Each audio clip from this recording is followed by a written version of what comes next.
வீடெல்லாம் போய் அதுக்குள்ள போய் நோண்டி போட்டேன்.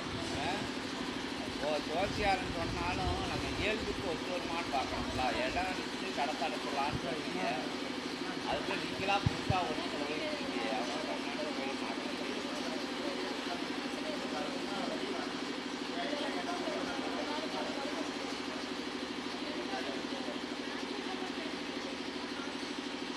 அது அப்பவுமே நான் சொன்னேன், நீங்கள் கேட்கல.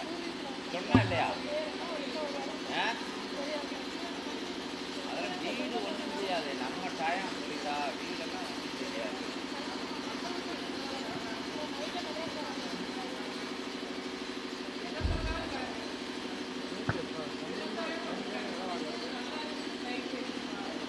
இல்லை, புதுசாக ஒன்று இருக்குதேன்னு நான் சொல்கிறேன். புதுசாக அந்த வீட்டை எடுத்து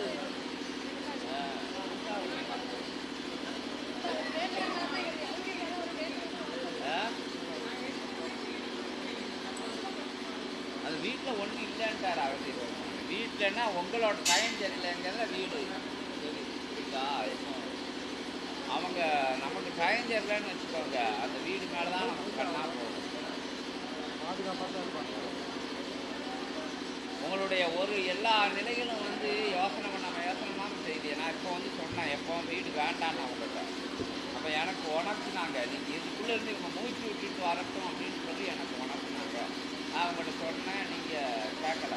அந்த வீட்டையே காரணம் சொல்லிட்டீங்க. இப்போ இன்னொரு இது, அது எவ்வளோ இப்போ அதில் ரூபா போட்டுருக்கியா ஃபவுண்டேஷனில்?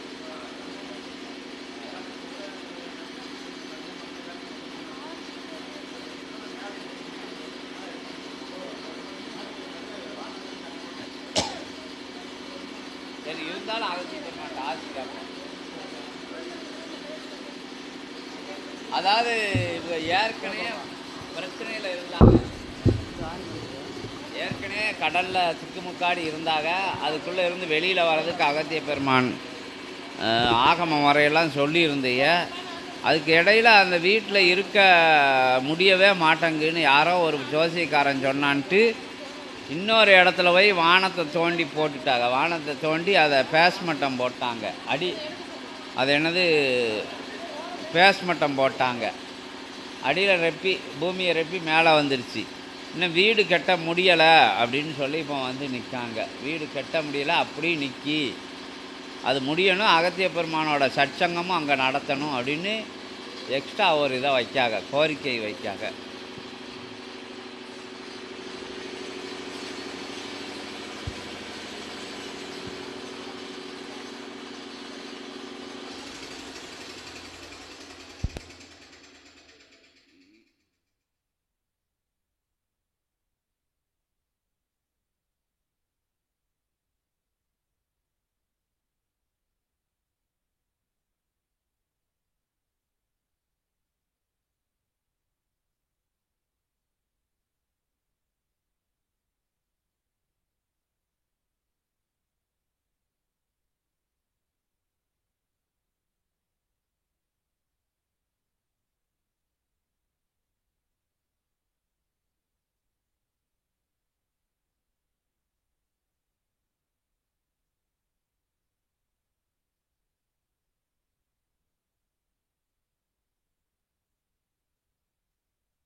சித்தனது கரத்திலிருந்து பெறுகின்ற திருநீற்று சாம்பல் தனை பெற்று ஒரு மஞ்சள் தோய்ந்த வெண்மை துணியில் அதனை வைத்து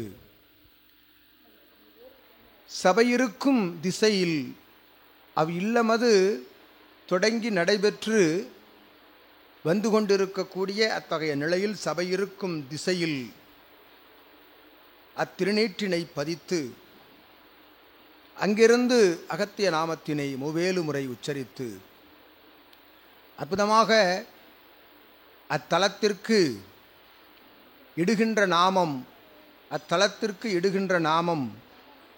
அகத்தியன் அகம் என்ற நாமத்தினை வைப்போம். உள்ளுணர்வோடு உள்மகிழ்வோடு அகமகிழ்வோடு யாம் கூறுகின்ற அத்தகைய ஞானம் உள்ளுக்குள் நிச்சயமாக பதியப்பெற்று அது இல்லத்திலும் பதியப்பட வேண்டும் என்னும் நிலைதனை உள்ளூரை ஏற்று அதனை சரணாகதி நிலையோடு ஏற்றுக்கொள்கின்ற பொழுது அத்தடை நிலைகள் நிச்சயமாய் நீங்கும் என்று அகத்தியன் நல்லாசி வழங்குகின்றோம். அவ்வாறு தடை நிலைகள் நீங்குவதற்குரிய ஆகமத்தினை அகத்தியன் உரைக்கின்றோம். வேறு எவர் உரைக்கின்ற உரையையும் செவிமடுக்க செவி கொடுத்து கேட்காது தன் இரு செவிகளையும் மூடி உமது பணிதனை தொடர்ச்சியாக துவங்க நல் தொழில் நிலைகளும் அத்தகைய இல்லமும் சிறந்து விளங்க நல் உடல்நிலை ஆரோக்கிய வளங்களோடு சிறந்து விளங்கவும் அகத்தியன் ஆசி வழங்குகின்றோம். ஏற்புடைய நிலையாய் சபைதனை ஏற்றுக்கொண்ட பிறகு வருகின்ற சிற்சில இடர் இன்னல்கள் அவ்வப்பொழுது எழுகின்ற வினை நிலைகளே என்றும் தங்களது தடைநிலைகள் என்பது ஏற்படுகின்ற தடைநிலைகள் என்பது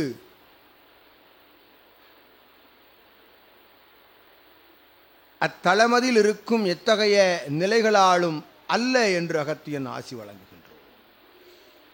ஒரு முறை உரைத்தாலும் அது உரையே, பலமுறை உரைத்தாலும் அது ஆசியுரையே.